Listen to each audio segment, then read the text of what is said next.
দিদিমণি তোমাকে খুব পরিচিত পরিচিত মনে হচ্ছে। কই আমি তো তোমাকে ঠিক চিনলাম না। কোথায় যেন দেখেছি, কোথায় যেন দেখেছি।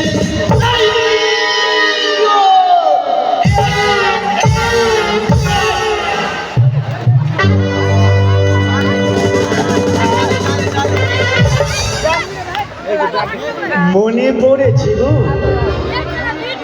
মনে পড়েছে।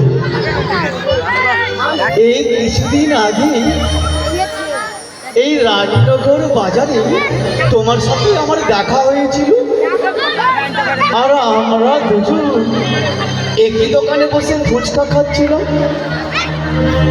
আরে চোখে চোখে ইশারা হয়েছিল, তাই না? যাক, রানীনগর বাজারে প্রচন্ড ভিড় থাকে তো, এই ভিড়ের সময় দিদিমণির নাম জিজ্ঞেস করার সুযোগ করে উঠতে পারিনি। আজকে যখন রানীনগর হাই মাদ্রাসা স্কুলে শুনলাম নাকি উৎসব হচ্ছে, এই সুযোগটা টুক করে দিদিমণির নাম জিজ্ঞেস করে ফেলি। করবো তো নাম জিজ্ঞেস? বলি ও দিদিমণি, বলি তোমার নামখানাটা কি গো? আমার নাম তোমার নাম না তো তোমার ঠাকুরমার নাম জিজ্ঞেস করতে আসবে। আমার নাম শেফালি দত্ত। কি বললি? শিয়ালের দত্ত? শুভ, তুমি কি কানে কম শোনো না? আমি একটু কম শুনি গো, একটু জোরে বলবে কেমন? আমার নাম শেফালি দত্ত। শেফালি দত্ত।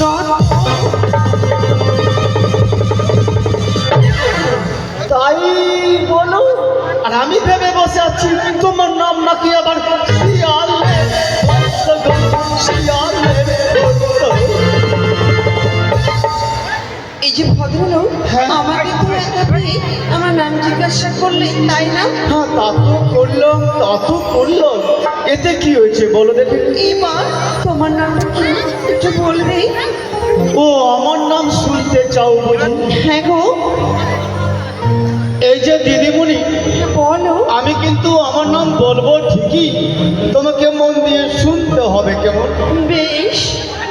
তাহলে আমার নাম বলে ফেল, কেননা দিদিমণি আমার নাম শুনতে যখন যে চিন্তাটা এর মধ্যে আছে, তাই এই সুযোগকে ঘুরিয়ে পেয়েছে, এবার টাক করে নাম জিজ্ঞেস করে ফেল। আমার নাম শুনতে চাও তাই না? আমার নাম হচ্ছে বাটার রেড গভর্নমেন্ট। সেটা কখনো নাম হয় নাকি? কই বুঝতে পারলে না তো? ওই না তো। আরে বুঝবে কি করে, বুঝবে কি করে?